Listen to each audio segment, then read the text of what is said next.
after this session, after this hangout, we'll take a little rest next week.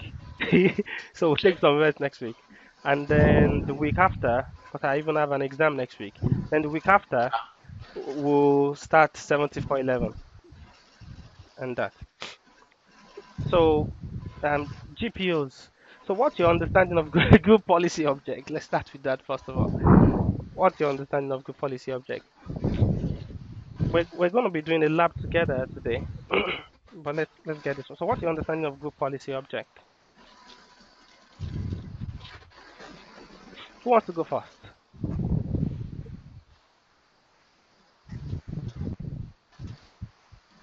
Okay, I move on. Yeah, yeah, go first. Well, for me, GPO is like a kind of, I would say, restriction. It's not really the case, Mm, but I use this term because um, I realize at some point of time that you can't just let users do whatever they want on the PCs, right? yeah. In a production environment. And that's Mm, why I use restriction um, to be understood that it's not something to prevent the users to do, mm, but just to follow some standards that won't create that will help to avoid creating chaos afterwards, like users being able to do whatever on their desktops. I mean, to install whatever they want on their desktop screens, yeah, things like that. I mean, the screen, background screen, things like that, yeah, and also to follow specific standards, like I would say maybe through the WSUS updates, yeah, such like things, yeah, and other things mainly important like the account policy. yeah, So we can get like a kind of centralized management concept yeah, from GPUs. yeah. Okay, nice one. So what about you, Mark? What do you think? Group policies, what are they?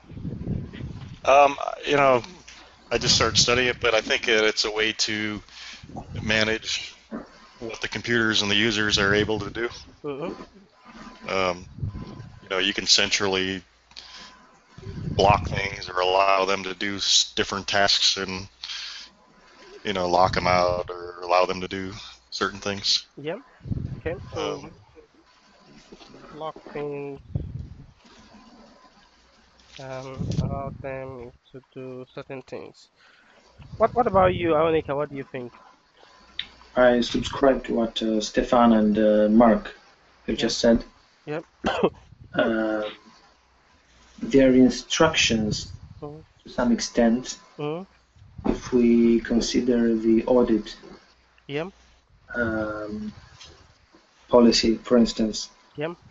which works um, nicely if it's set up Yeah. accordingly. Okay. Nice one. Yeah, I think like you're all right. You're all right in like the things that you've described. But let me put this question in another way. If you want to break down group policies and say, okay, group policies, this is exactly what they are. What if you want to describe it and say in 3 words, what will you say about as in this is what group policies are? How would you describe that? Or what will you use to describe it? Um, I would go for the same instruction. This is the word. Instruction for uh, an AD object, let's say. Yeah, okay. What about you, Stefan? You want to boil down group policy and say, to the barest minimum, this is exactly what group policies are. We take away the purpose and everything, like this is what group policies are. I would say rules applied to PCs connected to the domain. To PCs, yep, you're right. You're actually close, like the ones I'm looking for. So what about you, Mark? I would say the same thing. Rules in, I don't know, in 3 words. Uh, Those guys have already said it. I'm trying to think of To me, rules and restrictions or rules and something. restrictions. Yeah, okay. I don't know, And something like that. restrictions. This will help. To the barest minimum, when I think of GPOs are this. To the barest minimum, GPO are registry settings. That's all they are. They are not. They are not something like it's doing something complicated with the operating system. GPOs to the barest minimum are registry settings. GPO is just a fancy way, or you go to your group policy management console, it's just a fancy way of setting registry settings. So I go on this computer now. So if I go on this domain controller, so we have this domain controller. I go to tools, bring up group policy management, and I go to this one. Let's bring up registry. So I bring up my registry and I bring up group policy management. Now, go group policy management here. Let's go. Let's just create a new GPO.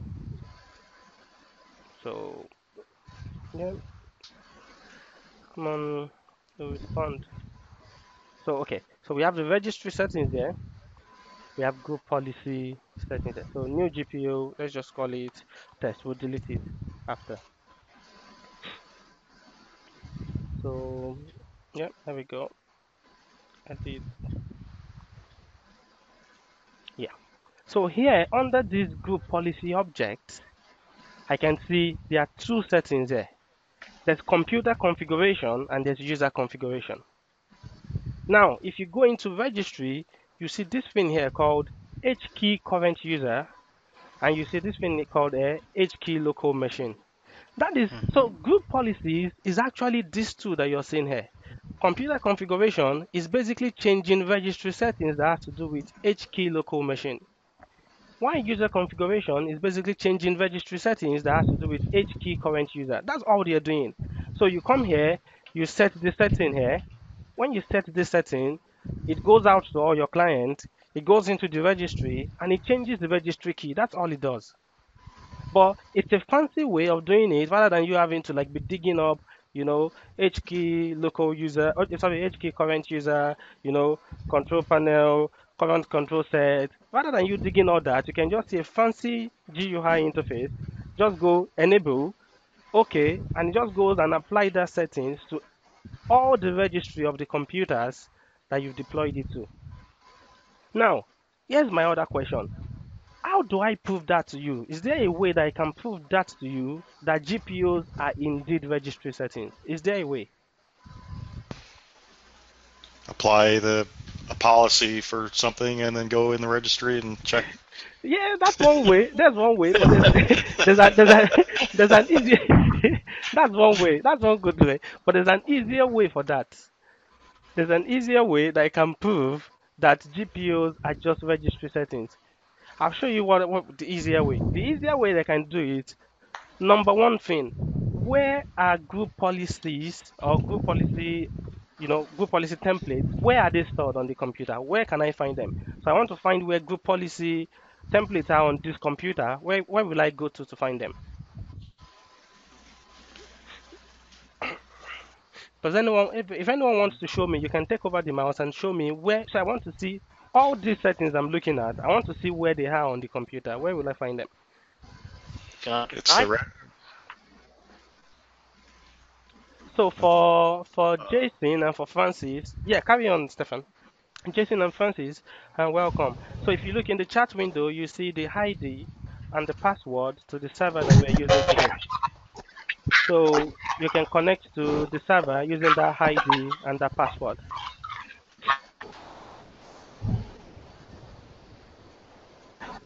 So you need the TeamViewer client, because I think this is the first time Jason is joining.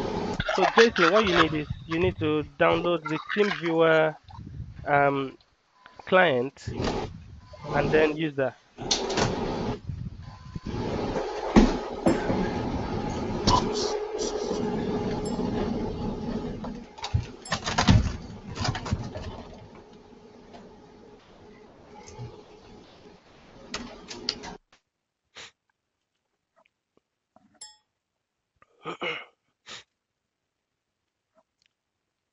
So what do we have? Yeah, there's someone. So I'll give you a clue, Stefan. Oh, Stefan, you need to unmute yourself. Sorry. Yeah, Yeah, there I am. yeah. So where are they located? So yeah, Mark, what do you think? Because they are not in the registry. I mean, the objects themselves, the templates themselves, where are they on this computer? Because that will help us to prove that GPOs are basically registry settings. So where are GPOs on this computer? So Mark, what do you think? Where do you think they are located? You need to unmute yourself also, because I muted everybody around. So you need to unmute yourself. Sorry. Is that better? Yeah, it's better now. Yeah, and then you know. It's isn't it stored in a policy with the extension POL or something like that? No, not extension POL. The, It's in the C drive. That's where it is. But it's somewhere under the C drive. yeah, but I mean, you can search for that. Wouldn't it find the registry, the policy files? Yeah, but so what I want is like where if you guide me to where we like I mean try to search for them. Let's see. Uh, Windows System 32 group policy machine. No, That's how no, you search for it. not at all. What Ionica, what about you? What do you think? So, because we want to prove, we said group policy to the barest minimum, their registry settings. So, we want to prove that. Should be under Windows policy definitions. Windows, good one, very, very good one. So, Ionica is absolutely correct. So, if I go on this computer, I bring up File Explorer. It comes up.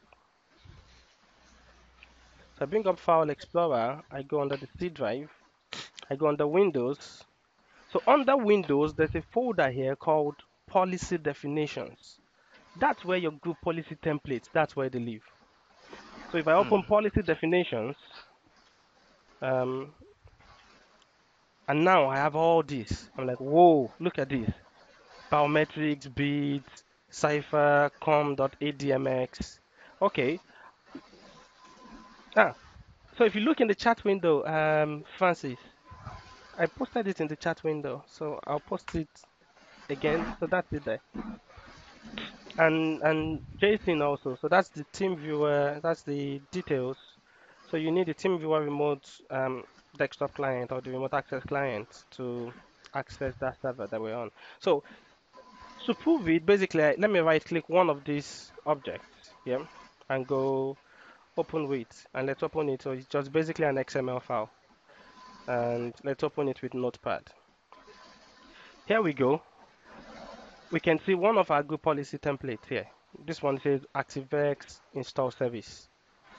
Under class is a class machine. Look at this key, software policies, Microsoft, Windows. That sounds like a registry key, right? So basically, this group policy template, the key it has to deal with is this key in the registry. So any changes you make to this template, it goes in the registry and manipulates this key under the class machine, which is HKey local machine. So you can have multiple settings, for one. So this one, so you can have multiple settings. So class machine for this one under one template, and the key that this one is dealing with is this key. And if you keep scrolling down, so which other one? Is there any other one? No. Okay, so let's close that one. Let's pick another one. Control panel. Open it with Notepad also. And here we go. We got class user. So this one is dealing with the H key current user. Key, that's the key it's dealing with. You get the point. So basically, GPOs are just fancy ways of setting settings in the registry. That's all they are. So we get that point. So I think what we start with today is let's work on a little project together, on a lab together. It will help. It will help Stefan and it will help the rest of us. So what I'm thinking of doing is let's work on the W source one together. Let's configure a group policy. let's configure group policy for this infrastructure that will set the Windows Update location for the client. But before we do that, let's just try to go through some of the other basics of group policy, some more.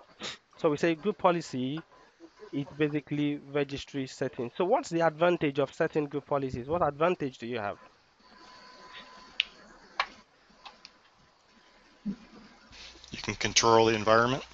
Yep, very good. Um, and why would you want to control your environment?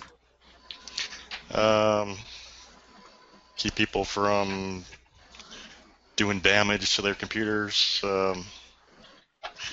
viruses, malware, websites, things like that. Yep, that's right. Any other reason why I want to why I want to control the environment?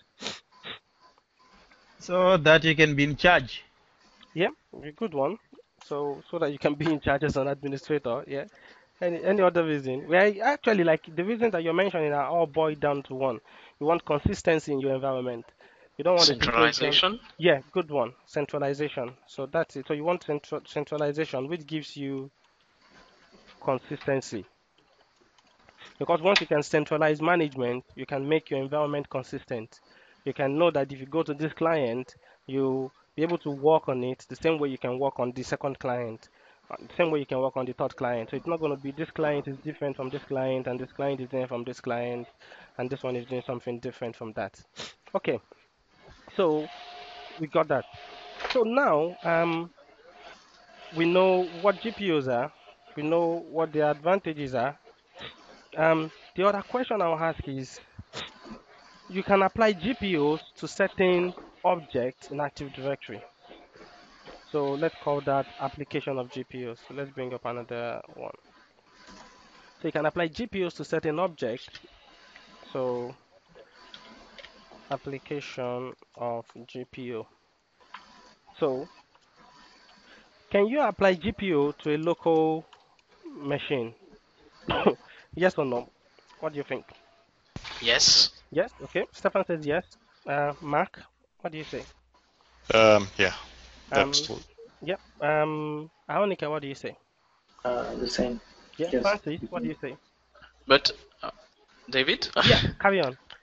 Well, I think it's a bit tricky here. Why? I mean, GPUs is, well, to my understanding, GPU is like, we are talking about main and computers, but when we talk about local machine, Yeah. I don't think I should rely on the term GPU, or I should simply say policies. Yeah, But actually, my answer is yes, right? actually, you're right in that technical term that you brought out. Because if you're applying policies locally on a machine, they don't call it group policy object. They just call Mm, it group policy. If you go to the domain side, that's when they start calling them objects because you can have multiple. So we'll come back okay. to that one. So that's like the technical term. They call it group policy for local machine. They call it group policy object when it comes to domain because you can have multiple of them. Okay, local machine. What about can I apply it to OUs? Can I apply? Yes, Yep, OUs. Yes. Stefan says yes. Mark, you? yes. Mark, what do you think? What was the question? I'm Can we sorry, I was apply? looking. No, no problem. Can we apply group policy to OUs? Group policies to organizational units. Group policy to you. I think it's. Yeah, I think you can. Yep. Okay. Yeah. So, Aonika, what do you think? Can we apply group policy objects to OUs? By linking, we link a GPU on OU, right? Yeah. So, can we do that? Yeah, yeah. Yeah. Okay. Francis, what do you think? Yes, you can. Okay. Yeah. So we all agree. Okay. What about containers? Nope, you can't. We can't. Okay. Mark, Stefan says we can't do containers. Do you agree? Uh, containers? Not sure. I don't think so. Uh, but I'm not sure. Okay. So Mark is not sure. What about Aonika? What do you think? Well, by container, I get that an OU is also a container in AD terms, right? Hmm. just like it is a site or right? It's a container. Hmm. I say, cause Okay, I take it back then. the- there's a particular OU object called, sorry, AD object called containers. Ah, okay. Well, So do you think we can yes, apply I would go GPU? for yes. Okay, just to say answer. Yep, okay. Francis, what about you? What do you think? Can we apply OUs to containers? Uh, yes. Yep, okay. So Stefan says no. Oh, Francis and Aonika says yes. So so Stefan, why did you say no? Can you show us on this computer why you said no? um, well, in fact, I read it, but it can be applied on container, Mhm. right? But technically, I don't know why. I did not even give it a try, Mhm. unfortunately, because I wasn't sure that it was going to work. And since I confirmed on the net, it's not applied on the container, I didn't go further. Yeah. But yeah, we can. I can give it a try to Yes. see Carry on, please. why it doesn't want to be applied. Carry on, please. Mhm. Okay. Container. Mhm. Okay. Datum, site, group results. Alright.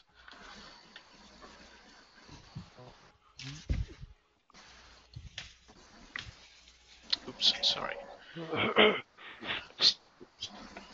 So we want to see what can we apply group policies to, or group policy objects to. Can we apply them to containers?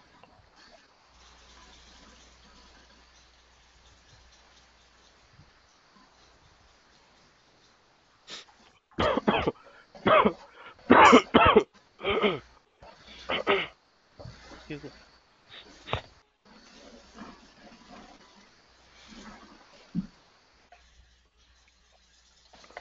Mm, Containers.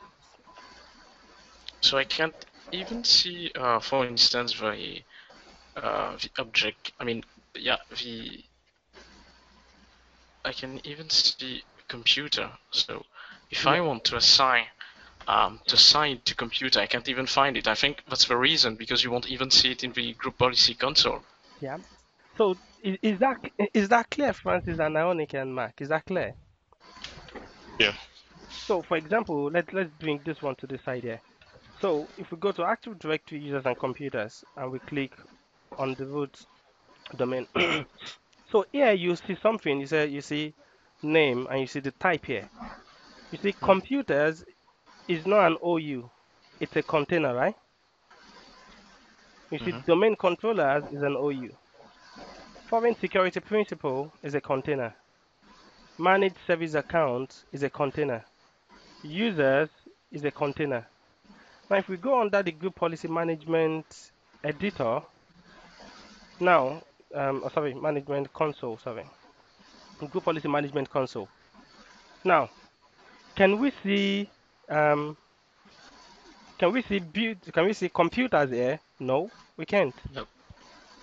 Can we see domain controllers? Yes, we can. But again, remember, domain controller is an OU. Mm-hmm. Computers is a container. Can we see foreign security principles? No, we can't.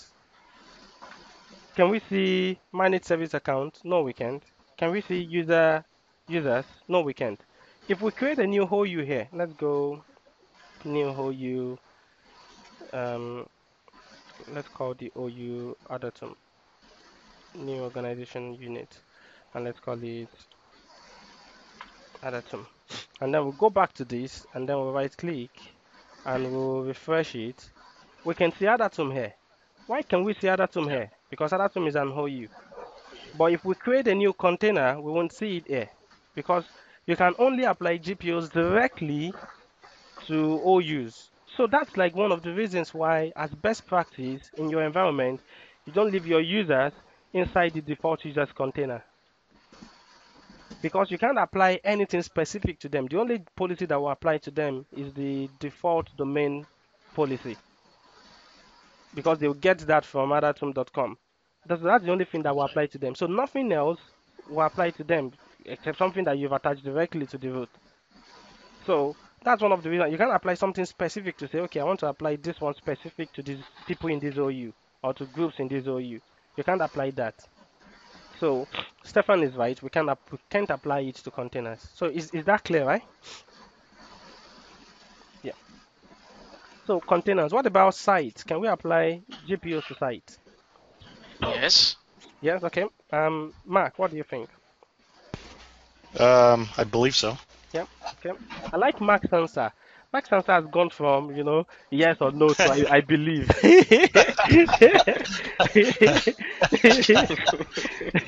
I, I want to hear what do you think or what do you believe? I would go. Yes. Yes, okay. Francis, what about you?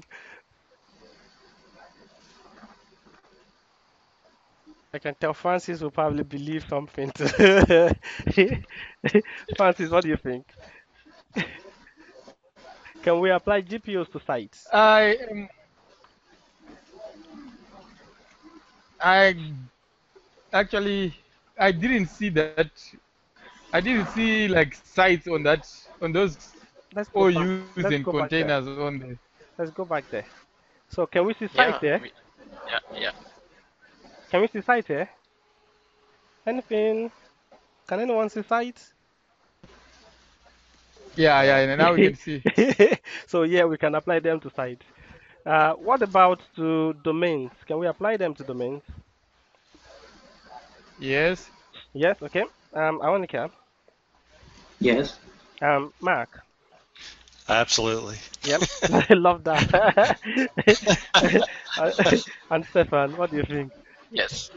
So good one. So we can apply it to local machines, we can apply it to OUs, we can apply GPUs to sites, we can apply to domain, but we can apply to containers. So let's delete containers. So my next question to you is, um, in what order are GPU processed? So application of GPU. So we can apply to this object in our Active Directory infrastructure. So the other question is order of processing. So in what order will GPU be processed? So you've applied the GPU locally to OU, to site, to domain. So in what order would they be processed? It's local machine first. Local machine first. So Stefan says local machine first. After Then that, it's the site site. second. Yep. Third the OU. The OU. No. Sorry. Wait. Third the domain and The fourth the OU. Third the domain and fourth the OU. Well, actually, I'm not so sure. I think I'm not so sure because I know the OU has got the the latest the how to say that the most I don't get the words. Let's say the OU has got the most privilege regarding the GPUs when they are applied. Okay. Yeah, if we can say it like that. Yeah, so I will leave this order. Okay, yep. So Mark, what do you think? What's your own order? I would say local machine, Local machine first. Yep. the OU. Jeez. So which I'm one not is sure. the second? So it applies local machine first, you said. So after that, which one does it apply?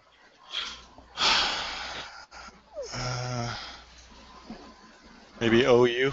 OU? Yep. Then after OU, Domain and sites. domain, then site. So Aonika, what about you? I think I watched a video. I forgot the name of the guy who.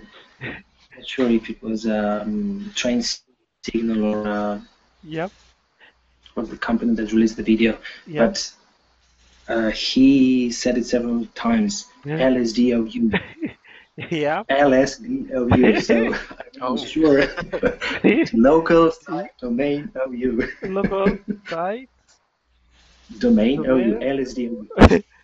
OU. Okay. So Francis, what's your what's your thought? What do you think, Francis? I think it's I think it's actually domain first, Domain first. Yeah. then sites, Sites. Two. Yeah. or use, OU.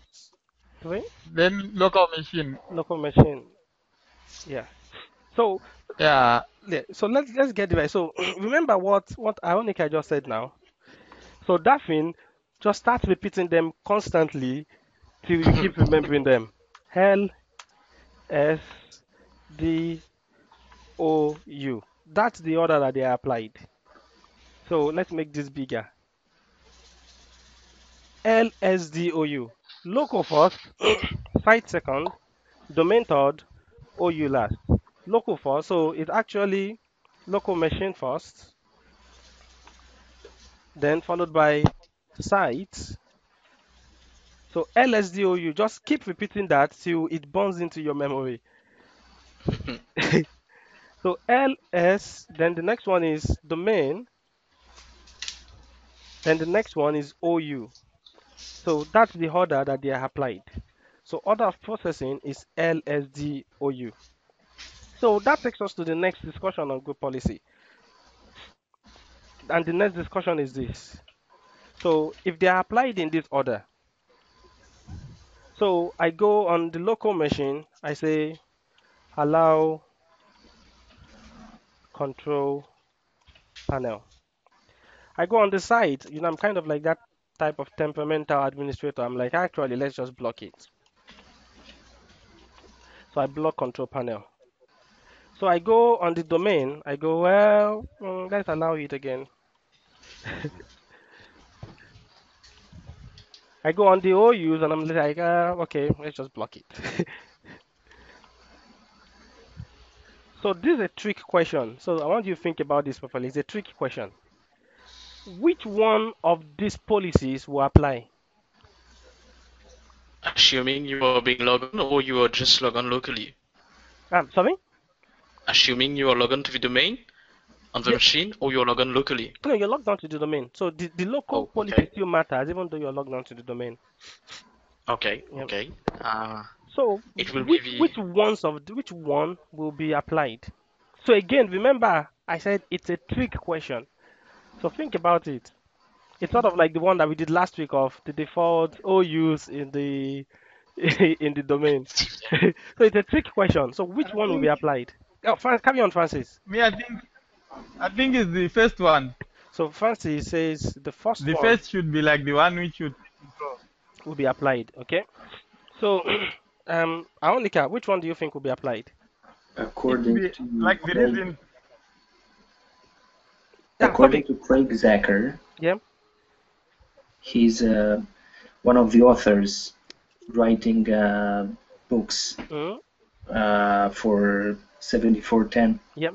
Craig Zacher. Yeah. So according to him, Yeah. whenever we have local Mm, and non-local policies in conflict, yeah. the non-local policy wins. Mm-hmm. So here, the domain policy should win, I think. The domain. The So third one, again, remember my the question. conflict, right? Remember my question. I said it's a trick question. It's a trick question. Which one will be applied? I didn't say which one wins. Which one will be applied? I think it's the OU. no. The OU. Okay. I think there will be Carry on, Francis. Third David. Yeah. domain. I think there will be. I think they'll be all applied, but the one which will work is the local machine because it will override the other ones. Okay. So Francis brought up something interesting. So Mark, what's your own thought on this? I think it'll block the control because, I mean, just having work in a desktop environment, I know that no matter what their policy is locally on the machine, if there's a group policy, that will always, seem to override. So which one do you think will be applied? Which one will apply? The block control? Block control. Okay. So as in which one of these four will be applied? Oh man, you're killing me. Um, I would say the OU. The OU. Okay. So I Stefan, don't. what about you? What do you say? Yes, yes, The OU will be yes. Like applied. Actually, like Francis said, it's yeah. VOU, and I would push further. Like I think Ionica said, um, the non-domain, oh sorry, non-local one takes precedence Hmm? over the local one. So it should be VOU, definitely. Application is not the same as winning. Mm. So when we say which one will be applied, the answer is all of them will be applied. Oh. Every single one. So again, remember, there's an order of processing. So in other words, the user logs into the machine, starts the machine. What the machine will do is say, I have to go through an order of processing. So I process the local GPU first. Local one says, apply, allow control panel. Go, yeah, I'll apply that. Then it goes to the next order. It goes, site goes, well, block it. I'll apply that also. So it will go, apply. So it goes to the next order of processing. Domain says allow control panel. So it will go, yeah, sure, I'll apply that. And then OU says block it. So it will go, yeah, of course, I'll apply that also. So in other words, it applies every single one of them, but it's different from which one will win. So it actually processes. So if you have a policy set locally, you have another policy set on the site level, you have another policy set on the domain level, you have another policy set on the OU level, it will process and apply all of them. But it's like somebody gave an illustration when we discussed this one. Is that think of it like if you're in a room. So four of us are in a room. So user number A goes out, switches off the light. It applies, right? User number B goes out, switches the light back on. It will apply. User number C goes out, switches off the light again. It will apply. User number D goes out, switches back on the line. It will apply. Now all of them applies, but only one of them wins, which is the last one, right? Mhm. So when you're talking about application, it actually applies all of them, but only one of them will win. So that's why I say it's a trick question. It's application, not winning. So it will apply everything, but only one will win. So if you've set a policy locally, it will apply it. So it moves on to the next order of processing, the site. If you set another policy there, it will apply it. Then it moves on to the next order of processing, which is the domain. If you set another policy there, it will apply it. Then it moves on to the next one, which is the OU. If you set another policy there, it will apply it. And then the last one will win, which is the OU. So does that explain that? Is that clear? Yeah. Yeah. Yeah.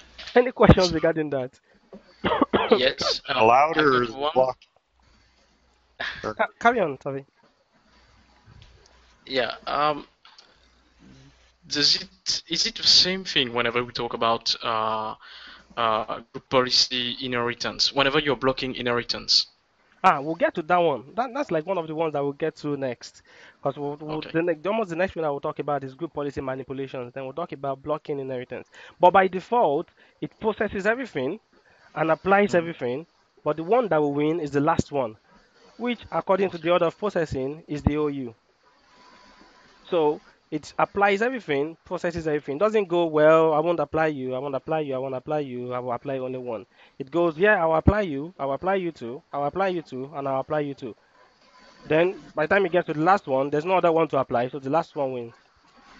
Hmm. So Okay. that's like the whole thing. So because the reason why this can be a bit tricky is that remember when we're talking about the W source that you mentioned. So if I go locally and I go, well, actually I want your W source server to be server A. W source A is what I want you to use.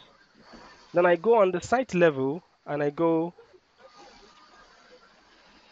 not configured. In other words, I've not configured anything. I didn't go, I apply something. I just go, I'm not configuring this policy. And I go on this one and I go not configured also. Because whenever you're setting settings, there are three settings that you can set. You can set enabled, you can set disabled, You can set not configured. Enabled, we go into the registry setting and actively enable that setting. Disabled, we go into the registry setting and actively disable that setting. Why non-configured, we just leave the setting as it is. It's like I'm not going to touch you, enable you, disable you, do anything. So you go to this one, you go, well, not configured. And then you go to this last one and you go, well, you're not configured also. So if you think about it this way, it applies all of them. So it goes to the local one and it goes, well, you're actively setting me to W source A, so I'll use W source A. So it goes to the next one, but there's nothing to apply because it's not configured. It goes to the next one, there's nothing to apply because it's not configured. It goes to the next one, there's nothing to apply because it's not configured. So at the end of the day, the machine will be using W source A. You get the point? Yeah. Yeah. So that's that way. So that's for the application of GPU, the order of processing. So here's the third thing that we'll discuss. It's about group policy manipulations. That's the next thing we want to discuss now. Group policy manipulations. So the one that we described earlier, that's the default processing of GPUs. The default processing of GPUs is it applies at every level. Okay, this is another trick question for you. Let's go back to the previous slide. So what about, so we said it would go apply this one, apply this one, apply this one, and apply this one. What if we have on the OU, we set one policy because we can apply more than one policy to an OU. We set one policy and say block control panel. And at the same time, to the same OU, we set another policy to that same OU.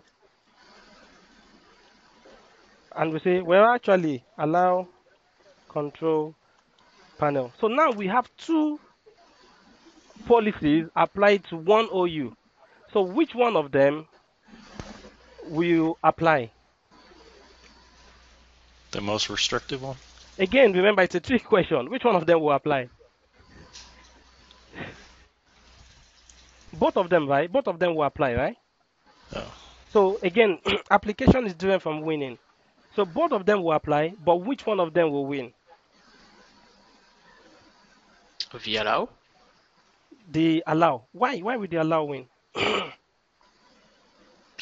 Well, if I follow the same concept like the example of guys going out from the room and just turn off light, Yeah. right? Yeah. So it will be the allow which will be leaving the room last. Yeah. So it will be the allow rule which will be applied in this case Yeah. compared to the block one. Yeah. Good one, Stefan. So here's the thing. What if I want the block one to be the last one that is applied? How do I do that on this machine now? Excuse me. Let me log back into this one. So if I go password. Yeah. Okay. So now I have an OU here. So this OU that I have here, let me just drag. Excuse me, guys. Let me just link. Yep. So let's link test one. So let's delete test one here. Then let's go. So let's call this test two. And go okay, test two. So,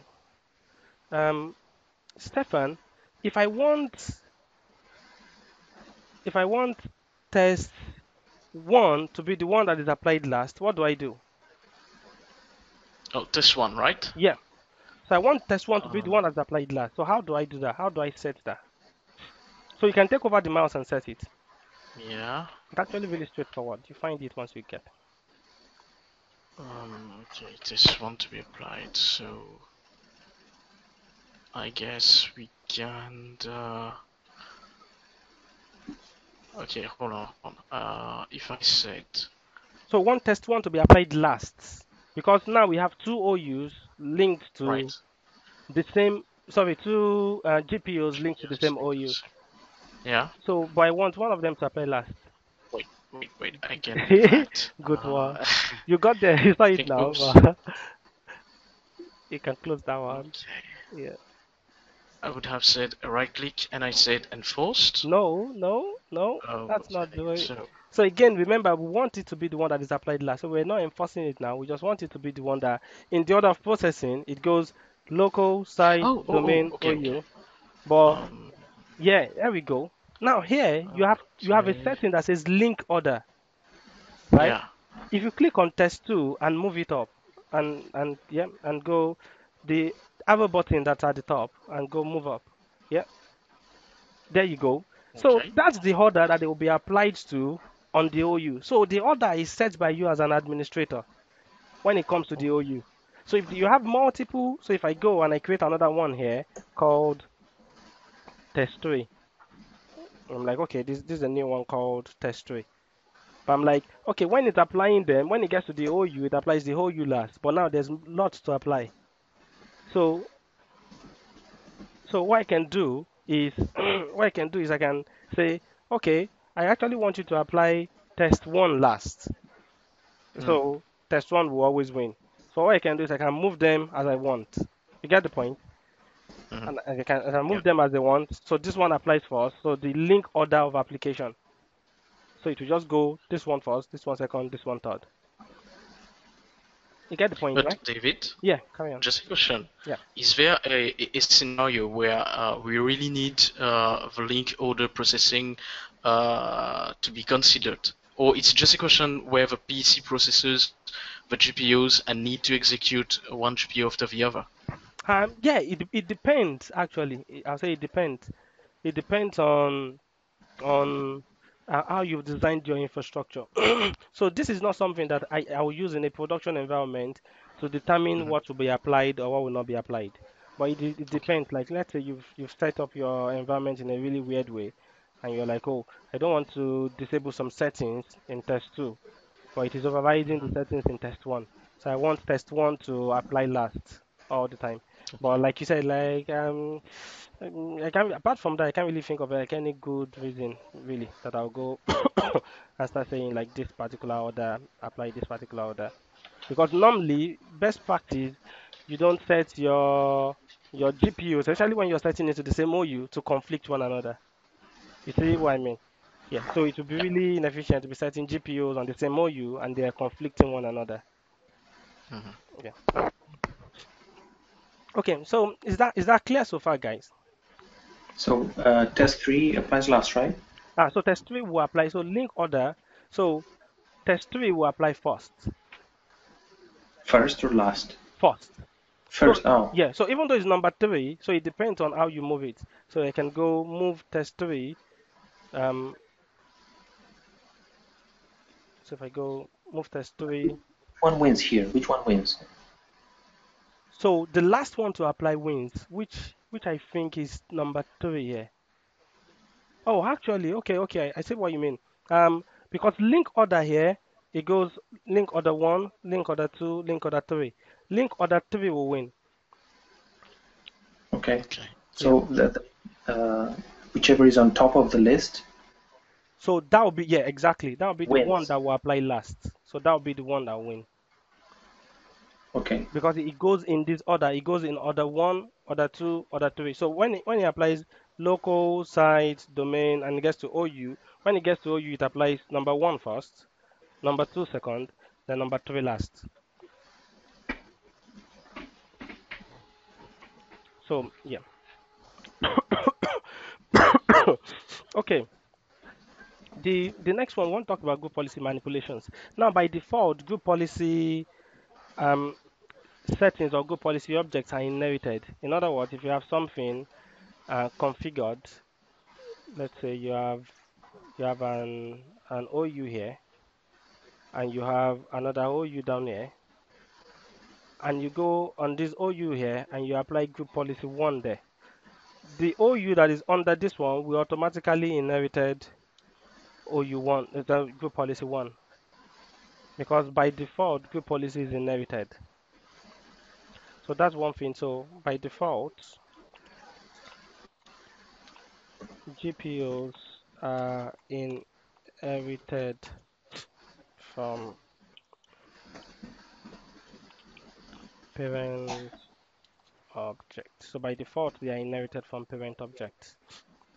So let's delete this one. So if we go under the computer here and we go, okay, you see adatum.com has a policy linked to it called the default domain policy. Now, if we go under adatum, the OU, and we go under group policy inheritance here, you see all the policies that is inherited. Hmm. So it's got, it's inheriting this one. These are the ones that are linked to it, but it's inheriting this one also. It's inheriting this one. It tells you the location that it's inheriting it from. It's inheriting it from adatum.com. So if I go here and I create another GPO and I go, let's call it test 4. I go, okay. So if I refresh this, it automatically inherits the GPO that is applied to the parent object. So that's by default. So that leads us to the subject of manipulating GPOs, because there's a way to manipulate GPOs. And one of the first one is something called block inheritance. So what does block inheritance mean? Or what does it do? Mark, what does It block just inheritance do? Yeah, come in, Stefan. it just like block things that you some GPUs that you already configured at the domain level, Yeah, and just applied GPUs that you configured at OU levels. yeah. But I noticed lately that if you set something at domain level and you choose to I don't get the option enclose or enforce. Yeah, sorry. Yeah. If you just set a group policy to be enclosed at domain level, Mm-hmm.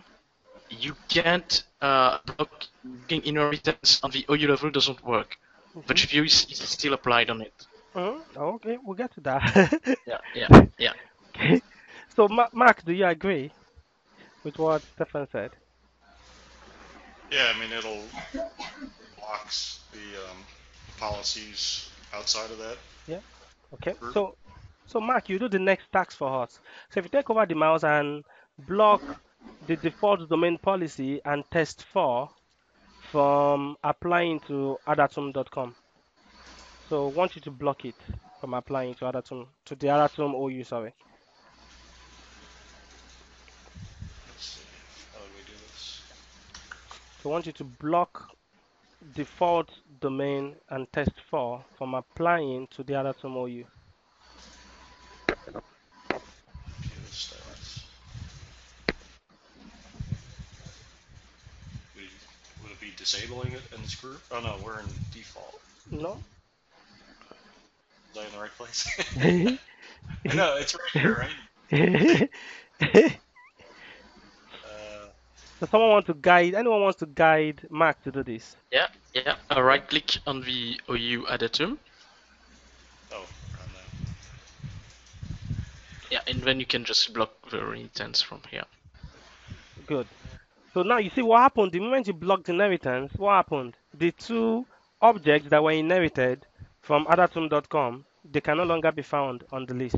So in other words, when you block inheritance on an OU an object, it basically says the only excuse me, the only policies that I'm going to be applying are policies that are applied that are linked directly to me. So I'm not going to apply any policy but the policy that is linked directly to me. So if it's not linked directly to me, I'm not applying you. So that's what block inheritance does. The other one, the other way to manipulate is it just basically say I only apply policies that have been linked to me. So only policies that are linked to me directly, that's the only one I'm applying. I'm not applying any other policy that somebody is trying to pass to me. So the number 2 one is one Stefan mentioned, which is called enforce. Ionica, what does enforce do? Enforce probably overrides all other existing policies. Okay, So yeah. irrespective of which one is, it makes it the last, actually. Whichever policy is enforced becomes the last one. This is how I see it. Yeah. So the viable one. Okay. Provide. Yeah. Okay. So if you take the mouse, and what we want to do is we want to enforce the policy that Mark just blocked. We want to enforce them. So if you take over the mouse and enforce the policies that Mark just blocked. Oh, so it should be here.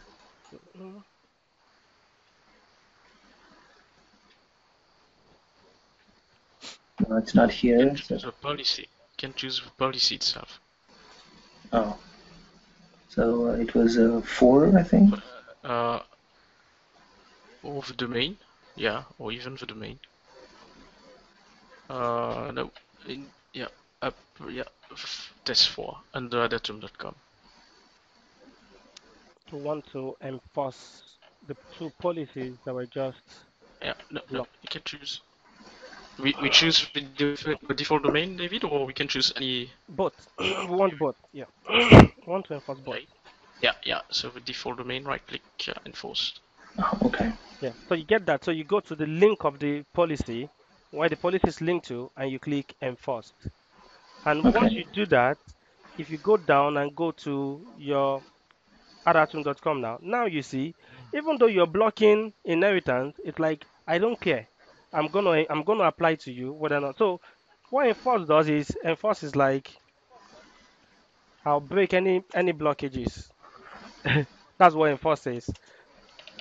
So whether you're blocking anything or not, I don't care. You're applying anything or not, I don't care. I'll break any blockages and I'll be applied. So that's enforced. So now here's my question to you. Is it a good idea to use these settings in your production environment? Is it a good idea to use the settings in your production environment? For you to go and then block inheritance and then enforce. Francis, what do you think? Is it a good idea? So I have, yeah. I don't think it is. Why not? Why is it not a good idea? What's the reason? So if somebody tells you, someone comes up to you, is like, Francis, I have this good idea. You know, all we can do is we can set these Because I settings think there and then enforce it. Yeah, carry on, carry because on. I think it might affect like many things there if you Yeah, do it wrong. yeah, that's like a fairly good. There's one particular one I'm looking for. Why? So that's good. It might affect many things. Yeah, let's put that down. Might affect many things. Any other reason, Francis? Any other reasons why you don't want to be using this in your production environment? Any other reason? I think uh, I think you just need like to create group policies which are linked to some to OUs than inheriting. Yep, that's a really good one. So just create specific or create specific GPOs linked to OUs rather than enforcing. So, but what other reason? So, does any other reason that you can think of, Stefan, Mark, Aonika, any other reason that you can think of why you wouldn't want to be using this in your production environment? Well, if we say block inheritance, Yeah. I'm basing myself on the term itself. Huh? I mean, if you block inheritance, this means that you're blocking everything that the domain Mm, is going to provide as inheritance, yeah. and you're just setting up things which are specific. Yeah. And this might not be good in troubleshooting, or if you need to maintain few things like you thought it would be under the domain GPO set. Yeah. Good So one. at a Yeah. point of time, it is confusing. Yeah. That's the word. That's the word I'm looking of. confusion, complication. You start using this in your production environment, you can get out of hand really quickly, and you won't know till you have to troubleshoot an OU issue. That's when you know. Because now you have to figure out which one is blocking which one is inheriting which one, under which one is this one blocked. Then you have to start going, oh, okay, I block inheritance here. Oh, okay, no, but I've enforced this other one. No, but this other one, I enforced it and I blocked the inheritance. It can get complicated really quickly if you have to do. So why has Microsoft created something like this if we are not supposed to use them in your production environment? Why have they created it? Troubleshooting. Good one, very good one. They are tools for troubleshooting. They are just troubleshooting tools. So maybe somebody reported, oh, I'm having problem with this group policy, or lots of people are reporting, I'm having problems with this policy. You can go, okay, maybe it's because these guys are inheriting some objects from this guy at the top. Let's test. Let's create another OU, put a test object in that OU, and let's block inheritance. And let's see what happens. So I block inheritance. I'm like, okay, I'm still getting the problem. Okay. Or maybe like you block inheritance and you realize, oh, I'm not getting the problem anymore. So that means one of the policies that this guy is inheriting is the cause of the problem. So now I have to locate that policy. So it makes troubleshooting easier for you, but it's not tools that you use to organize your group policy infrastructure. They are tools for troubleshooting. So you can go and say, maybe something is going on, or let's say maybe enforcement can be a good one. Let's say in the case of an emergency, like maybe we need to pass this one out immediately, and pass it out now and something like that. So, but it's not a tool that you just leave there permanently and just do something like that. So they are troubleshooting tools. You can go and enforce this policy to test to see what happens. And then after you finish, you remove it and then you organize your policies according to your own use to make life simpler for you. Otherwise, it can get complicated really quickly. So these are ways that you can manipulate group policies, but like they said, like mainly for troubleshooting, not for organizing. So you don't use them for designing your infrastructure. So they are not design tools; they are troubleshooting tools. Um, Back to this one. Okay, so let's do a task. Let's see if we can complete this task. So the first thing I'll do for you guys is I'll try to connect this guy to the internet. Network adapter to um. So what we want to do is I have a task for you. So it's a lab. So you have to work together. So I have four. Yeah, we have four. We have four administrators, and you have a task. Your task is to. Yesterday, the task that I gave to them was to automatically redirect users' documents to a network folder, but to make sure that only that user can access that folder. So when Stefan gets to your computer and you log in, my document is automatically redirected to a network location, but only you have access to that folder. So Francis cannot access your document. So they have to figure out how to configure the permissions and all that stuff. So the one I'll give to you is because of the one that Stefan mentioned. So you need internet connection because we want to configure WSOS server now. And we want to configure a computer to use the WSOS server as its update location. Okay. So let's go to this one first. Let me just make sure it's connected to the internet. Let's go.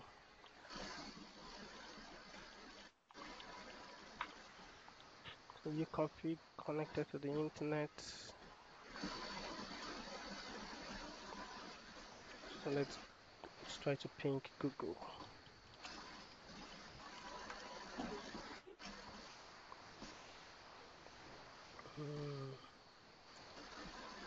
Mm, okay. I need to check some of my. I know I had this issue like last time I was testing testing this one.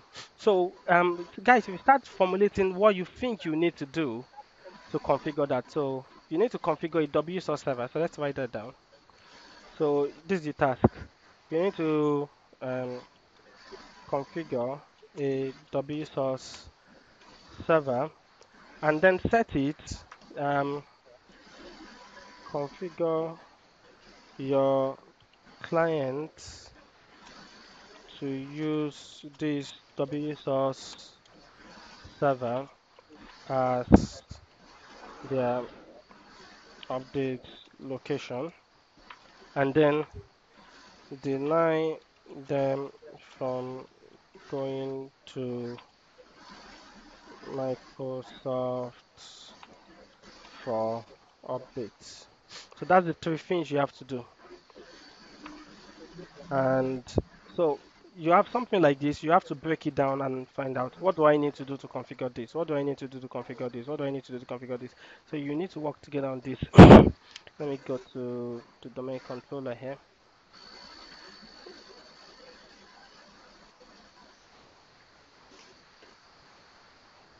Um, if I let's see details. Ah, okay, that may be the reason why. Did I have static IP address enabled? Yep, that's why. So let's set it to use DHCP.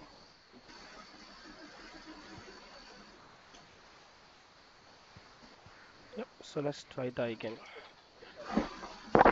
Yeah, there we go. So this Hyper-V1 will be your WSOS server.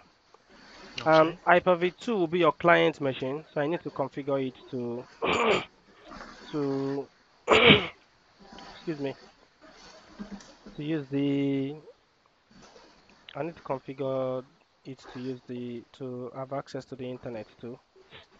So Hyper-V1 is your WSOS server. Hyper-V1 is your WSOS server.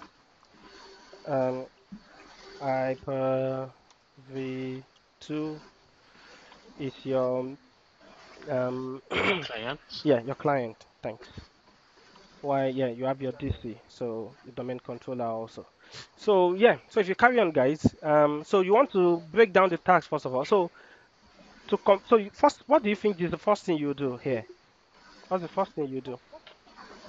Mm, well, from my point of view, we can create the GPU first, or we can create the WSUS server. Okay. So yeah, so But I mean, just take over the mouse, guys, and type in the things that you think you do. So as you give the ideas, you type it out. So you said create WSOS server, right? yep, So what else will you need to do? Create the GPU. yes. Yeah. So Mark, Aonika, Francis, what else do you think you need?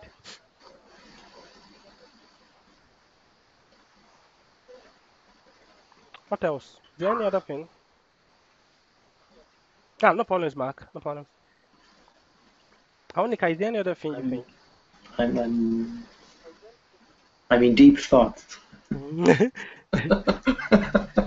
You need to create an OU, right? Because you need to put Oh your yes, computers in Okay. an OU. computers. So then yeah, this way you can arrange them in order that you do them. That will be good for you. So create OU to put your computers into. So Mm, the other thing you need to do, you need to link your GPU to that OU, right? yeah. Yeah. So which GPU will you need? What will the GPU do? Create GPU to do what? To instruct PCs to where to take updates from. Okay. So instruct PCs where to take updates from. So what else will you need to do? To instruct PCs as well not to take updates from the Microsoft website. Okay. Um, create GPU to instruct PCs not to take updates from. Yeah. What else will you need to do? Is there another thing you need to do? And maybe to check once PC is connected to the network to check if these GPUs have applied. Yeah. So tests application.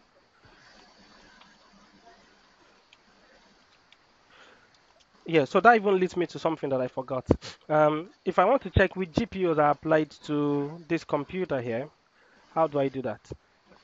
GPU result. GPU results, GPU results. alone. /v. Oh no, sorry, /r. /r. Good one. So actually, if you go GP result // ? It will give you a lot of things that you can do. So you can use /r, so it will display the resultant set of policies, and you can use /age to point it and export it as an HTML file. So yeah, so if I go GP result /r.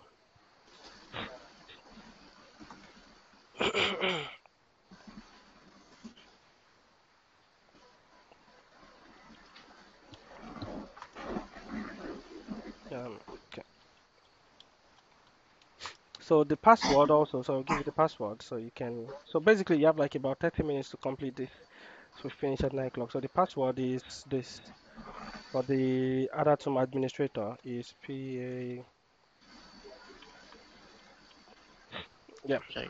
So you want to distribute the task. So you work among yourselves, distribute the tasks, and start with it. So All come right. on.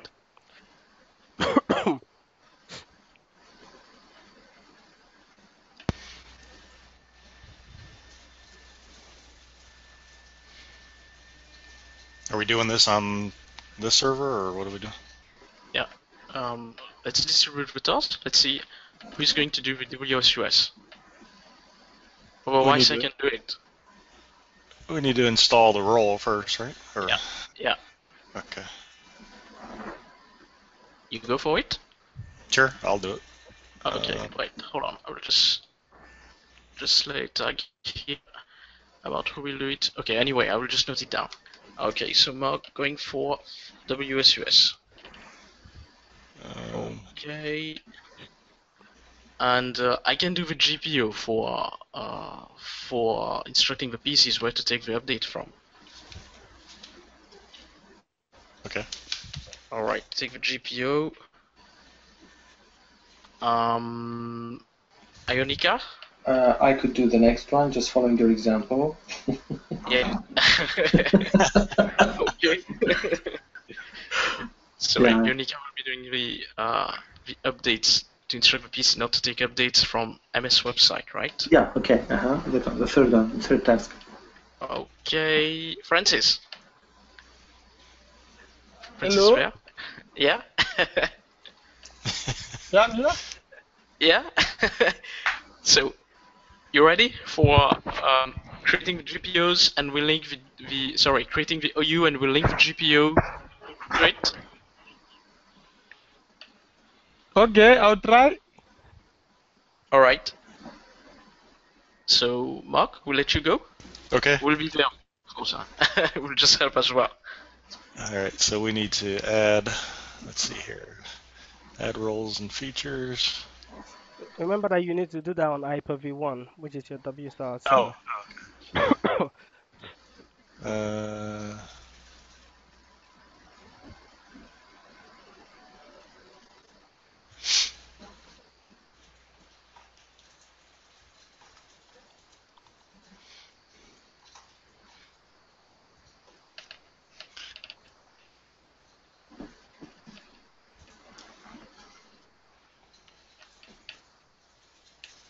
Windows Server Update Service, Yep.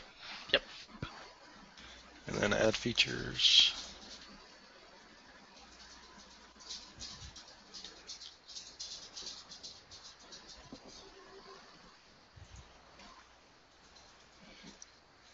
Just the defaults? Yeah. Let's leave it, yeah. Okay. Store updates in the following location. Just buff, remote buff. Yeah, okay. I think we can leave it as well. As default. It's asking for a path, so we're going Buff. Maybe what we can do, just create a share on this PC itself. We share it and then we insert the buff, the shared buff here. What's the path? What if you put it as a variable? Yeah? What if we put it as a variable with a percentage symbol? Wherever the What if you just uncheck store update? Yeah. Can you give it a try, Enrica? Don't. Oh, I was thinking of, since we, well, just mentioned C something, but if we're not sure where the operating system is, right? Yeah. Okay. I was thinking of just using this. Oh, no, embedded path. Okay. No, it's not allowing anything. No. Yeah, you can just go under the C drive and create a folder on your under your C drive and point it to the location. And you need to create a folder Okay. first. But if you Oh, don't okay. check that, it says if you do select that, you have to approve all the updates. If you don't select that, they automatically get applied if your policies allow it, right? That's what it says right above the. Save this space. You have drive formatability. Can use it. Save this checkbox stores plates. Some download will be slower. Choose to store plates locally. Updates downloaded to your devices and to your program, but default when not downloaded for all language. Following location just really look above. Well, I think we can leave it on the PC itself, on this one itself. What do you think, guys? Yeah. I suggest we create a folder on the C drive, like WSUS, because it's going to create the database and some stuff in this folder. Or like this. Yeah, exactly. Okay, shall we, Mark, will you?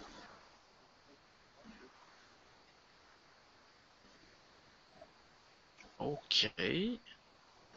Good, it took it. Yeah.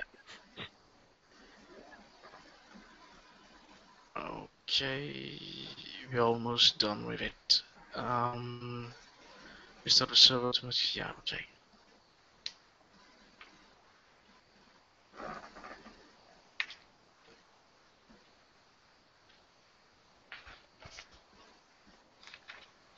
In the meantime, maybe we can create the GPO.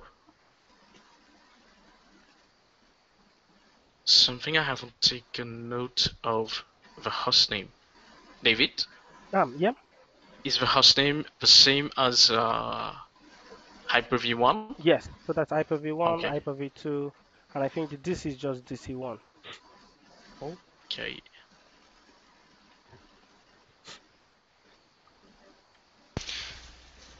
So by the time this is going to be, yeah.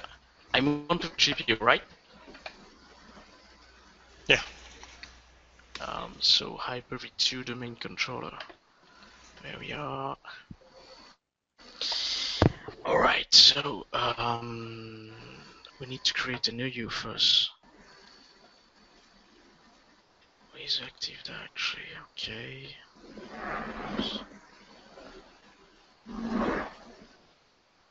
Okay, we'll create something like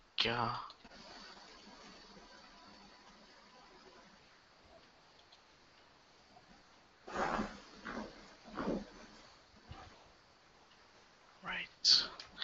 Call it WSUS objects.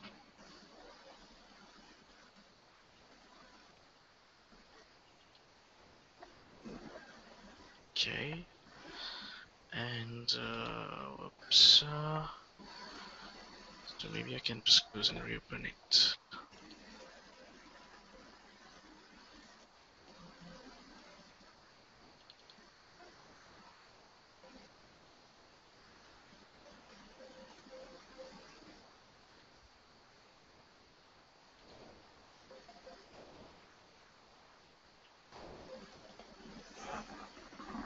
Okay. I can create it from here itself. Create a GPU and distribute it here. Yeah. You can remove all the things that we configured, all the blocking and all this stuff. Yeah.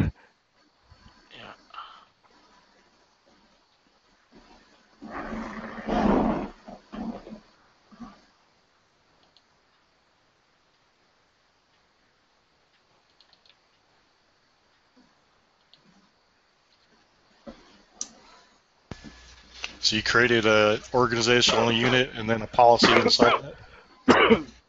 Yeah. Okay. You can create it straightforward, and it just links it where you create it. Okay. I don't remember if it is in preference or in policies. I think it's in preference. Hold on, check this out. Preference, Windows settings. No, it's not there. It should be something from their control panel, Windows components, Windows updates.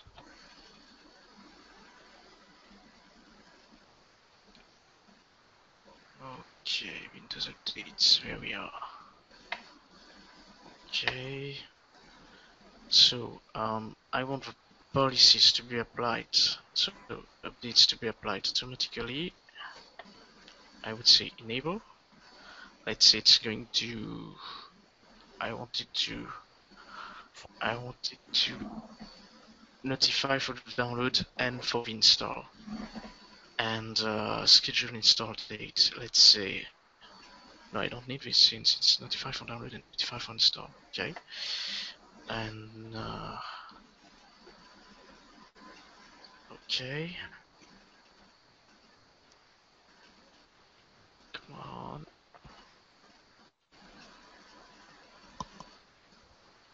Okay, specify the Internet Microsoft Update Service location. Yeah, so this one I enable it, and this one should be something like HTTP. Oops. Backslash. Let me get it. Backslash. Oops. Hyper v dash 1. Okay. I think it should be the full fqdn. Dot at dot com. Same thing applies here.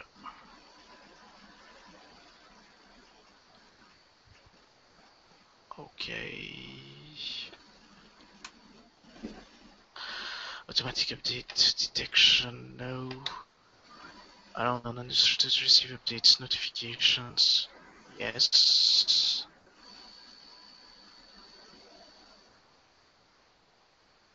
Download software, no. Automatic updates, immediate installation, no. But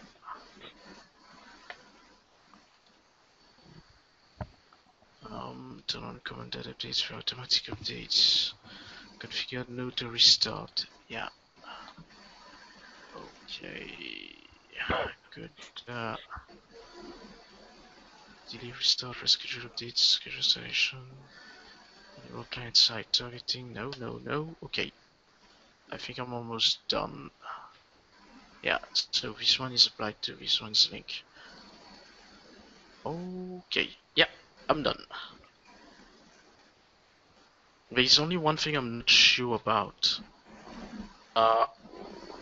David, need some light on it, because when I created the policy at work at the office, I set something like the port number about 8530 for it to get the updates. It depends on your WSOS configuration. Oh, okay. Okay, okay. So you still need to configure your WSOS server once it's finished installing. So you're not yet done with WSOS. So you just installed it, so you need to configure it now. Yep. So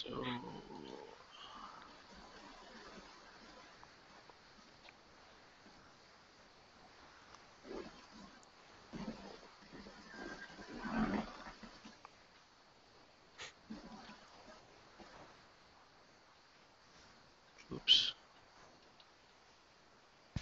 Will that policy work by default, or do you have to enforce it?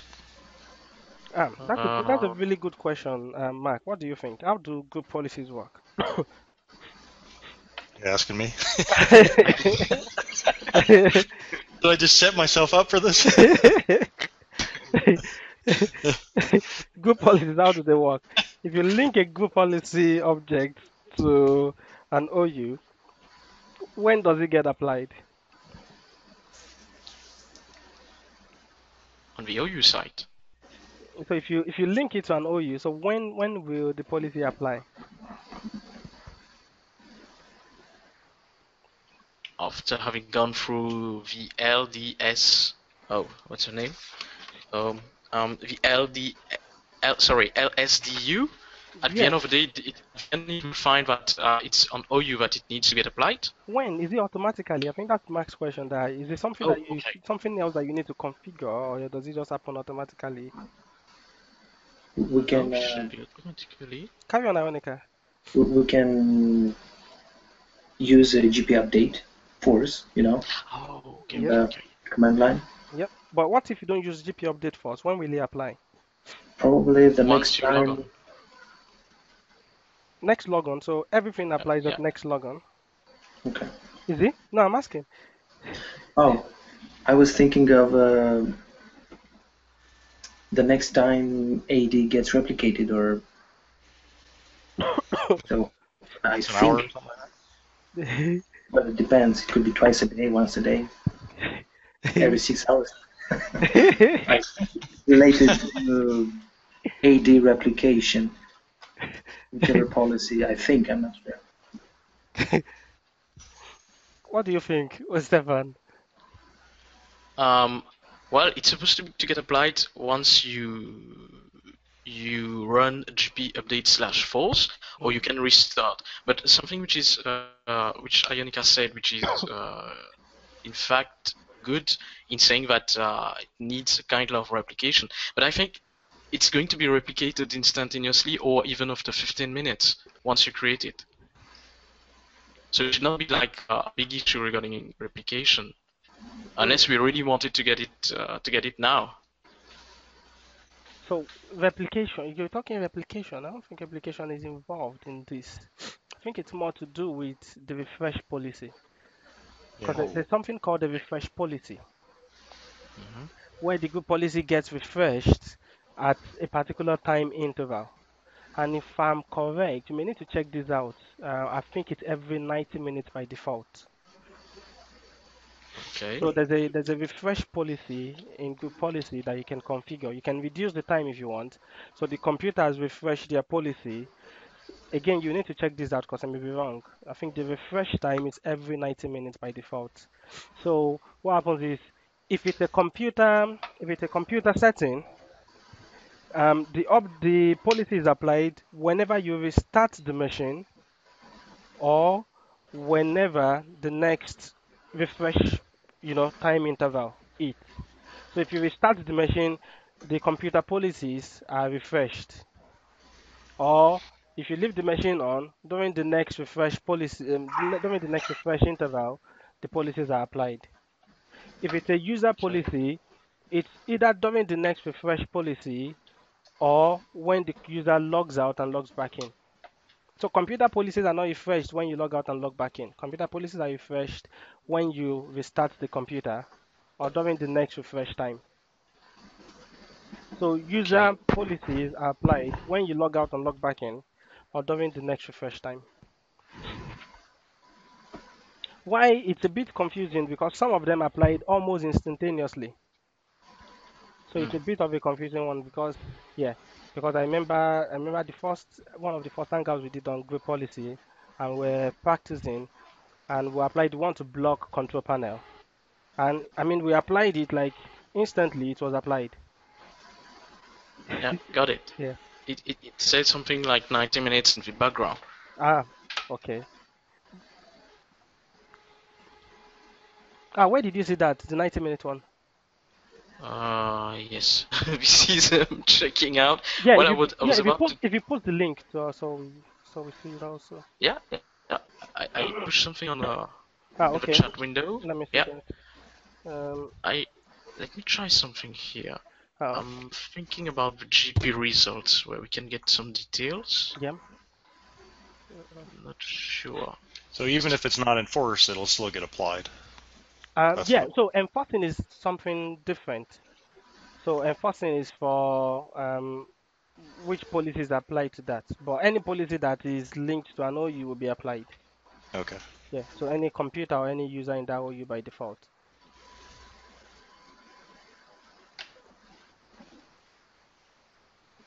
Does it mention that there?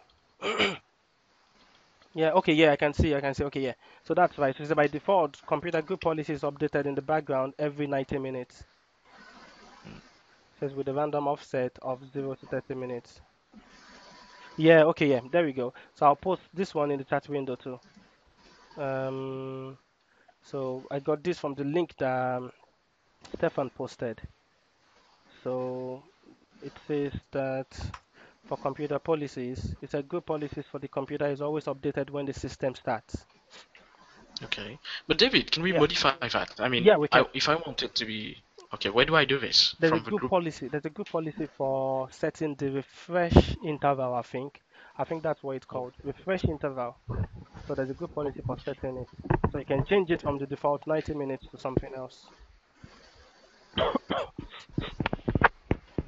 No, I can find anything related here through GP result. Doesn't give me answer here. Yeah. Yeah. I think the MCSE is done. Almost done. Almost done. So in the meantime, you can carry on creating your whole use and okay, yeah, you've created the whole use, Oh right? yes. Oh Yeah. yeah. Okay. Sorry, Francis, I did it.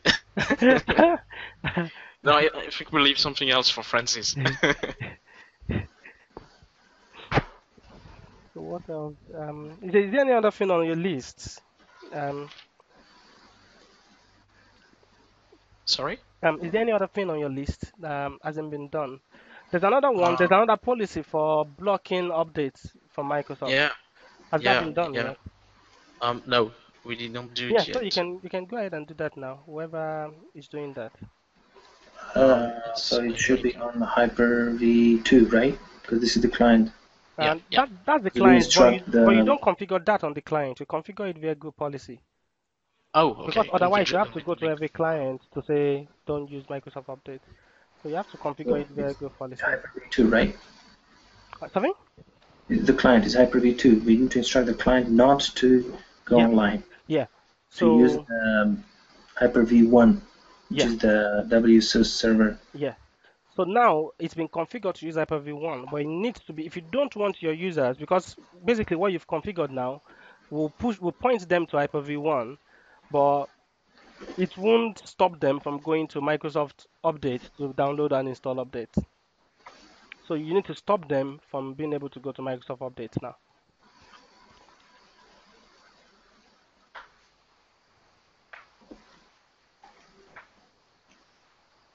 So the password is in the window, yeah, that one. It's here, right? You may not be able to copy, unfortunately. Ah, so it's Capital P A dollar dollar W okay. 0 how D 1. Uh, So that's the VMware one down there. Yeah. Dollar dollar W 0 RD 1. Yeah.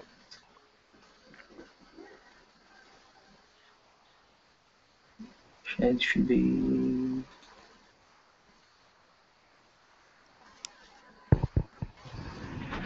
Well, this is my first time, so configuring a GPL. So Oh, okay. just from looking at what Stefan has done, because I saw the policy Yeah, but I think months. Yeah. I think Yunka, you're on the client. We can go on the domain controller. It's a policy, right, David? But Yeah. we need to. Yeah. Okay, It's a okay. good policy. Yeah, okay. So I think we will get the we will get the GP edit console from the domain controller where we can create another policy. Oh, okay. So it's Yeah. Hold on. I will change to the domain controller. Where we are. Okay. All right. There we are. Yep. We can create something under. Where's my OU? no, this is the wasn't it Hyper-V 2, the client? Yeah, Hyper-V 2 the client. So we should And- create it under here, right? No. If we are creating a group policy, it will be on the domain controller. Oh, okay. Okay. All right. But something strange, I can't find the OU anymore, the OU I created. Remember we create something like WSUS objects? Is it that you need No, to hold on, refresh? hold on. Is it that you need to I refresh? think I know what happened. Yeah, or we just opened something which was there we are. Oh, okay. It was a previous window. Here it's our Active Directory. So let me close this. GP. Okay, come on.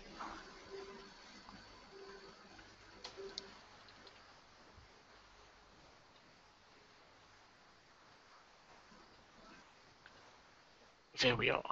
Yeah. Okay.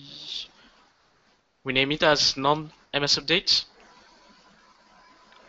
Yeah, that's a good one. So in the real world or in a production environment, always remember that it's a good idea or it's a best practice to always name your GPO exactly what they'll be doing because it will make troubleshooting easier for you in the future. You know which GPO is doing what. All right. We go ahead, Janika. So Yeah. new policy, right? Also, before you do that, also remember, I think Stefan did this also in the lab. Also remember, like, because I did the whole Microsoft official training course. One of the issues that I mean, it's a good course. One of the issues that I had with it was in the labs, Microsoft have these things called best practices. But in the Okay. labs, Microsoft were not guiding us to use best practices. They will ask you in the labs, disable firewall. But in the real world, you can't go and disable firewall. You have to figure out which ports to enable. You can't just go and disable it in the real world. So they will be guiding us to be using things that are not. So one thing I try to do in my own lab is I try to replicate the real world because then the habit carries over into the real world. So is it a good idea to create a GPO and link it there? Is it? In the real world, will you ever do that? Create a GPO and link it here. Will you ever do that in the real world?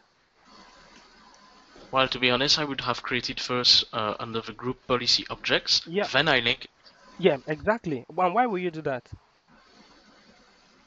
Honestly, because it was well, I found it false when we just proceed that way. What But I about don't Mark? know what are the impacts. Yeah, what about Mark? What do you think will be the impact? You create the GPU and link it immediately. Why wouldn't you want to do that? Why would you want to create it for separately? Test it out first. Exactly, because you create it and link it there, it starts applying immediately.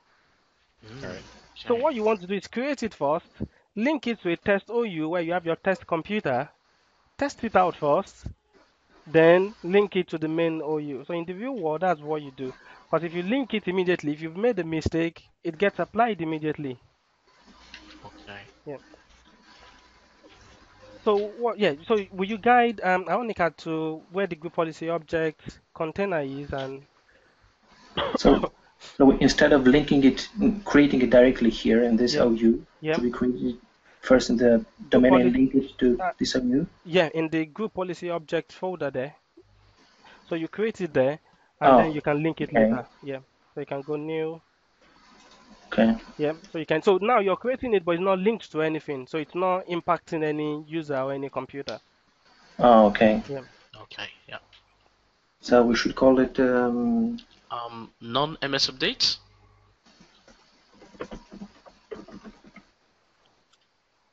okay. I think okay we can now try to configure it. Anonymous updates. Edit, right?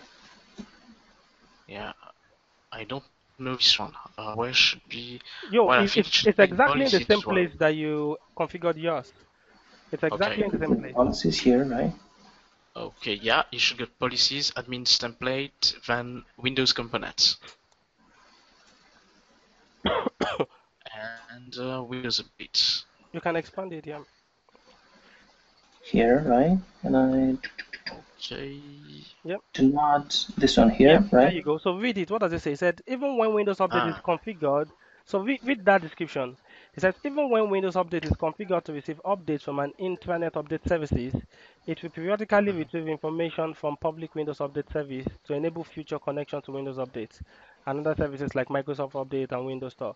By enabling this policy would disable that functionality and may cause connection to public services so that Windows Store to stop working, which is what you want. Because otherwise, you put down an update, it doesn't matter. The user can still go and say, well, no, I'll just click and go to Microsoft and download the update you don't want to download.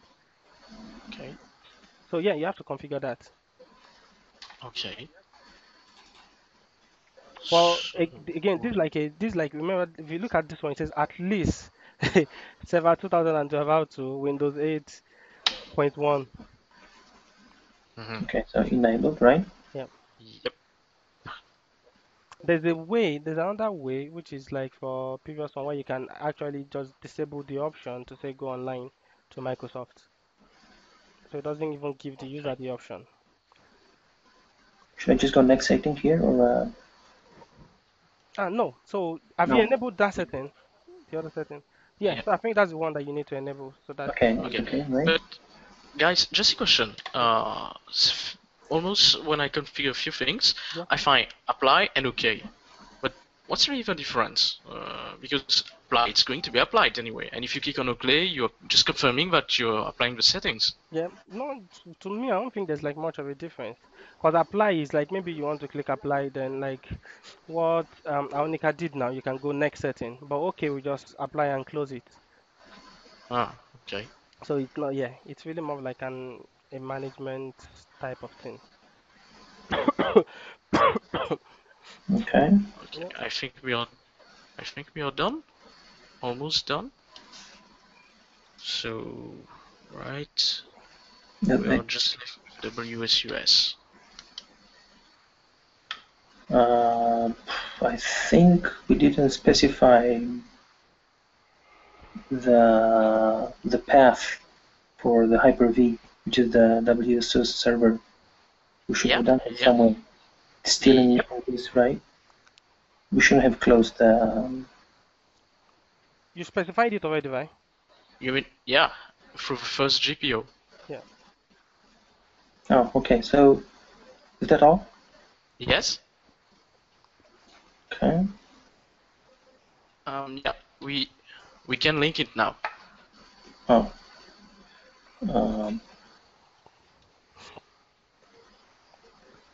So how do you link it? Is it from? You link it from the OU itself. Yep. Choose view, yeah. So from here, right? Yep. Yeah. Okay. Link an existing GPO, and we can This choose. Yeah. Okay. Okay. I think what's next we need to do. WSUS, we just need to set it up, and then we are almost done. WSUS. Maybe we can try to see if these GPUs already applied on VPCs on the clients. What do you think, guys? Yep. You got anything for Francis to do? Okay. So Hyper-V2 is the client. Use a moment. Getting to command prompt.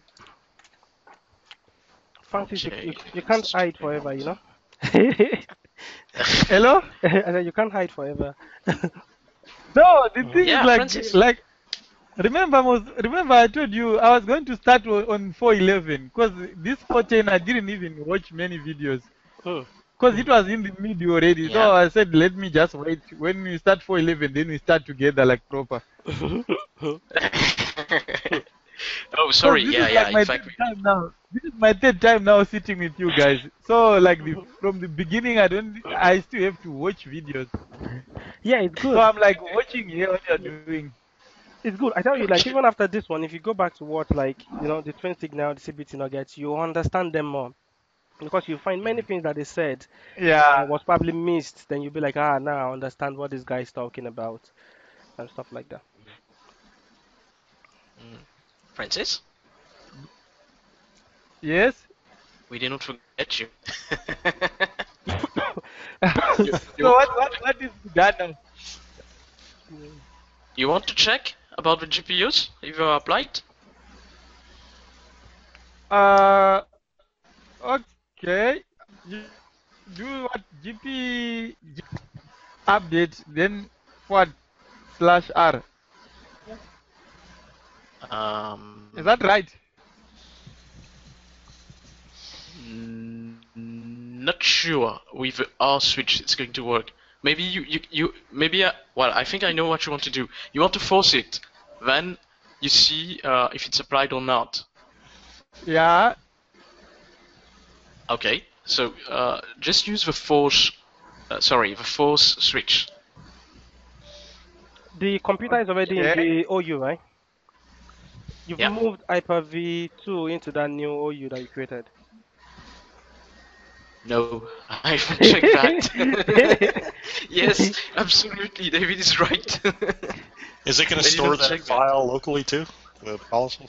That one, unfortunately, we don't have the time to go to that one because all these things like there's like just a lot to cover. There's No, I just know. like yeah, like it doesn't store them locally like the whole concept, and I'm sure that you probably get exam questions on this, like the whole concept of central store. Because that's like an important one that Microsoft is pushing into that. So there's a concept called central store. So you see where it stores the GPUs. So it Mhm. stores them on your domain controller in the sysvol folder. If you remember, we're talking about the sysvol folder last week, right? So Right. inside Yeah, that yeah. sysvol folder, that's where it stores your group policy object. Okay. There's just a lot to cover. Like we'll be able to show you like how your computer knows that there's a new policy to update, stuff like that. There's a lot, bro. Hmm. Oh yeah. Yeah.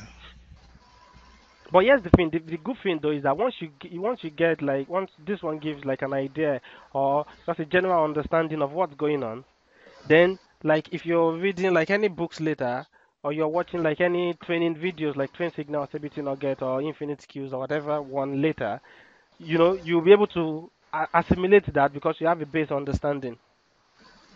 Okay. Um, we check for the client. So you need to make sure that the computer is in the OU you created. Yeah, Otherwise, yeah. the policy won't be applied. Okay, hold on, guys. I'm just moving to the domain controller. Okay. So it's Hyper-V2, right? Yeah. Okay, I will move this. Move. Where we are. I need to move it to WSUS objects.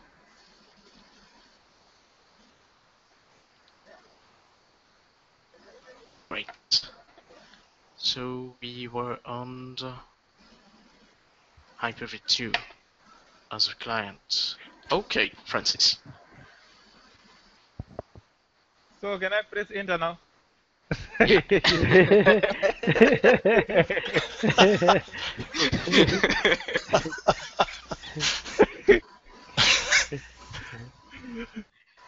Huh? Yeah, yeah, go ahead. Yes. Let's flip for it. Ah, Oh, I you miss the missed another P. P there. Yeah.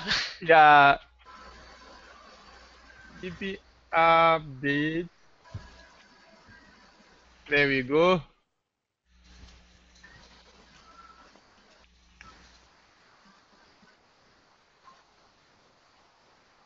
Okay. Yep. So, Okay, that's nice. yep. No, Then we can do that. so go to We can confirm. do that result now. Yeah, Yeah, yeah. that's a good one. Yeah, that's a good one. Then we put R like Yes. that. Yep. Not really. Oh, the capital one, No, I that's think. GP update. No, So, it's GP result.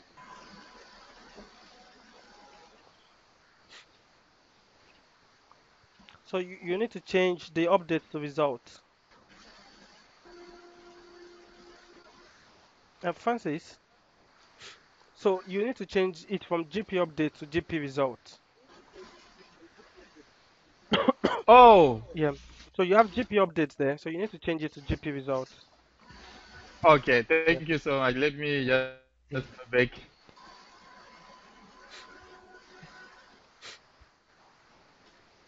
GP Results.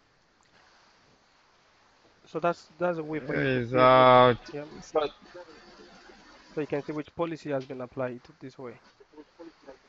I see. Yeah. So you need to scroll up a Mhm. little. So if you scroll up and let's see if it's applied.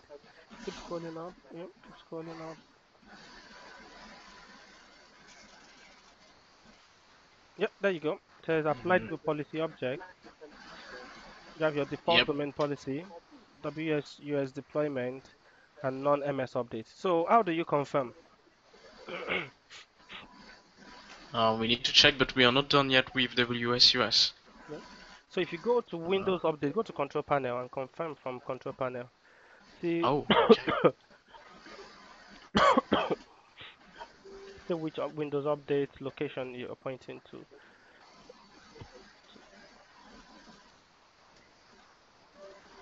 Control panel. Mhm.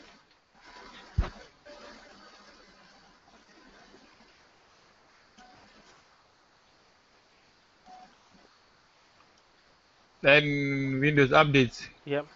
Let's view here. So I Windows updates. Mhm. So you can see the Yeah, yeah. manage the system So where if you administrator. go to check online, click on check online. Let's see what happens. Can you see? Hmm. It says Okay. no, I won't allow Okay. you. It says no, I won't allow you. So that's the policy that Onika configured. So it's like no, I'm not going to allow you to go to the internet to go get updates from Microsoft. Your administrator won't allow you, so you won't. But David, I have a Yeah, question yeah, regarding that. yeah, Let's say, right, I'm at work. yeah, I've just configured this. My PC is connected to the domain, yeah, and I leave the office. yeah, Right? I'm at home. yeah. I restart my PC. Uh, I log on, uh, and what will happen is that my password will be cached, which makes me able to connect to the PC. mm. And I just run the update and choose check for updates online. Is it going to take the update? So you mean if you're working from home, you bring your computer home, Yeah, right? Yeah. yeah. So what do you think from our previous our first description of group policies? We said group policies are what? Registry Mhm. settings. So if a setting is changed in the registry, does it matter which network you're on? Okay. No, it Hmm. doesn't matter because the setting has been hard coded in the registry. The only way to change it, no matter which network you're on, is you go All into the right. registry and you change that registry key and you say, allow me to go online. Mhm. So far as that registry key is still set to not allow, no matter which network you go, it won't allow you. It's like the same thing that Okay. you are not local admin on the machine, you go over to another, you bring that machine from the network, you take it home, you still won't be local admin except the policy, the registry setting has set you to a local admin. So you still won't be. So that's the way. So that I mean that framework will make group policies simpler to you once you understand it's just a registry setting. That's Okay. what's going on here. It's just a registry setting. Yeah. So nice one, guys. You were Okay. successful in your task today. So you guys are good system admins already. I love the way you worked together on that. So that's really nice. So there. So that's the end of 7410. We'll probably be resting next week, just to rest a bit. Then I carry on, think Francis. I, I, I think next week they must go and write now. The what? They must go sit for their exams. Oh.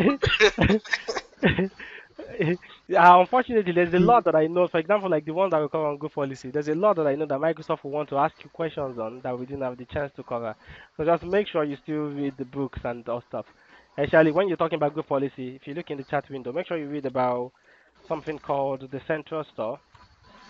Make sure you understand properly when they're talking about which policies gets applied, like policy application, the one we talked about briefly. Okay. Yeah, make sure you understand the other concept that we didn't have time to talk about, security filtering. make sure you understand WMI filtering. So Microsoft will want to test you on all those in your exam. So just make sure you get the book, read through all those and stuff like that. Yeah. Okay. So it's a nice one. So upper week, I'll see you guys. There's one hangout that I'm preparing, and we do the random hangouts on PowerShell. So I'm preparing another one on PowerShell, but there's another one that I'm preparing on Active Directory backup and recovery. So which will be Yes. really good. Okay. So that one will probably be upper week also. So we want to do the fundamentals of backing up Active Directory and restoring things like if you accidentally delete an object in Active Directory, your Active Directory goes corrupt, a domain controller fails, stuff like that. So because I think they'll be useful for people in the real world. Yeah, so nice hanging out with you again tonight, guys. We'll see upper week. We'll continue. We'll start 70 for 11. And guess what? This will help you. Actually, if you do 70 for 11, it will help you with your 70 for 10. Because guess what? 70 for 11, about 60 to 70% of 70 for 11 is about good policies. Hmm. Yeah. Okay. So so basically, when we move to 70 for 11, we'll be discussing good policies a lot. Because it's filled with Okay. good policies. Yeah. So, okay. So see you next time, guys. Have a wonderful Awesome. evening. Thank Okay. you. Yeah. And well done for Thanks, David. completing the task. See you guys. Bye bye. Bye. Okay. Bye. Thanks, David. Bye Good night. bye. No problem. See you Yeah. later. Yeah. See you. Bye bye. No problem.